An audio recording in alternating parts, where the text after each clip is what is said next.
तो नमस्कार प्रणाम का हाल बा भाई लोग। आशा करत तनी कि मस्त होकर बजा, स्वस्थ होकर बजा। आज नया साल है, हमरा तरफ से आप लोग के बहुत ढेर सारा शुभकामना बा और ढेर सारा दुलार प्यार बा।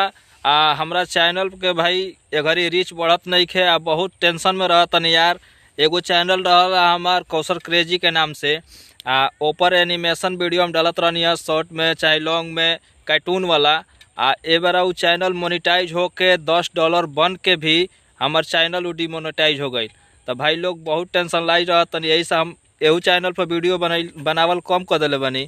तो भाई हम चाहम कि जे के थोड़ा अगर कुछ मालूम हो तो कमेंट करी, सलाह दी कि कैसे अब का होखी। हमार चैनल भला कि बहुत बढ़िया चलत रहा वाला, $10 से ऊपर हो गया।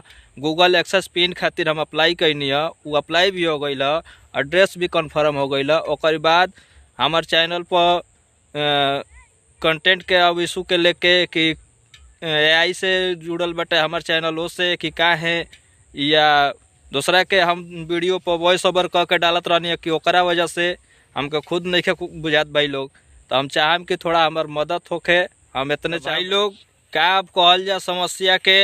समस्या तो जिंदगी में हर इंसान के लगे रहेला, हमरा लगे होखो चाहे केहू के लगे होखो भाई लोग। समस्या के सबसे बड़ी हल तो पैसा है बराबर। पैसा भाई लोग अगर कमाता केहू पैसा बाटे तो सब समस्या के हल बाटे। पैसा नहीं खे तो कोनो समस्या के हल नहीं खे। एगो तो थोड़ा थोड़ा कह के अब सोचनी है कि ढेर नहीं तो बूंदे बूंदे तालाब भरी। चैनल बनैले बनी, कुछ ना कुछ ओपर इनकम आई तो भाई लोग सोचल जी कि कुछ ना कुछ कल जाए, उससे बढ़िया कमाई होखे लगी अगर वीडियो बढ़िया चली तो। कि पहले ही यूट्यूब हमारा चैनल के सस्पेंड कर देहलस। कुछ समझे में नहीं आवत यार कि हम केकरा से सलाह ली या केकरा लगे जाई। ऐसे तो यूट्यूब पर देखा तो बहुत लोग टेक्निकल से वीडियो बनैले बा अपन। तो यूट्यूब वाला बाबा बना चाहे मनोज डे बना चाहे जे भी बा, उन लोग को वीडियो देखा तनी तो समझ में तो आवता, लेकिन का कहल जा ओमे अप्लाई करे खातिर कोनो ऑप्शने नहीं खे देत हमरा वाईटी स्टूडियो में कि हम अप्लाई करे या कुछ अपील करे यूट्यूब से, या मेल भेज दिले बा तो मेल से नहीं खे ना। तो मेल में अगर आदमी चाही तो अप्लाई खातिर ओमे ऑप्शन देता तो कुछ समझ में आवता भाई लोग। अगर ऑप्शने नहीं खे देता तो हम का कर सके नहीं। अब इंतज़ार बा कि वो चैनल अब देखा तो हमार सही होखेला या ना होखेला। अभी हमार दूसरा चैनल बाटे भोजपुरिया स्टोरी, तो यही पर मेहनत कइल जाई। अब मेहनत का कइल जाई भाई लोग, यहू पर वीडियो चलत नहीं खे। वीडियो जब चलेला तो साहस बढ़ेला और अच्छा लगेला।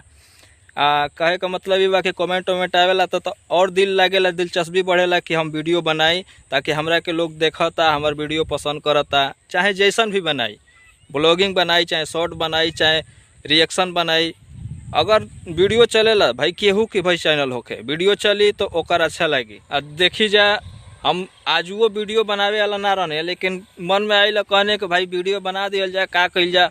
समस्या तो जौन बात उन बटले बटे, जौन दुख परेशानी बा बटले बा, इहो चैनल अलगे दुख डलले बटे।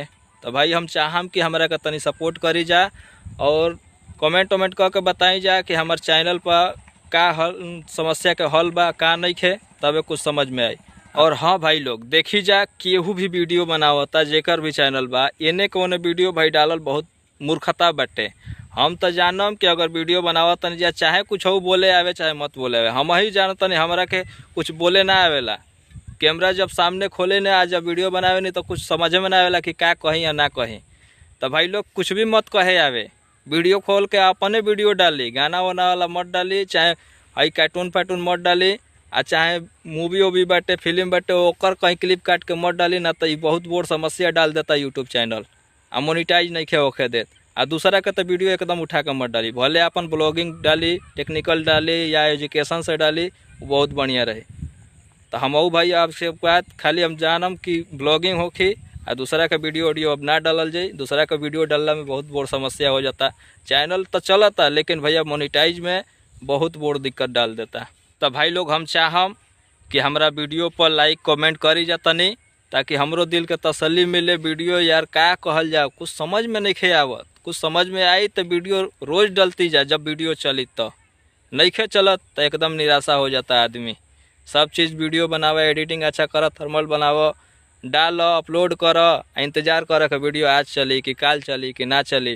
तो भाई लोग आप लोग से हाथ जोड़ के विनती बा कि तनी हमरा का सपोर्ट करी और आगे बढ़ाई हमरों के।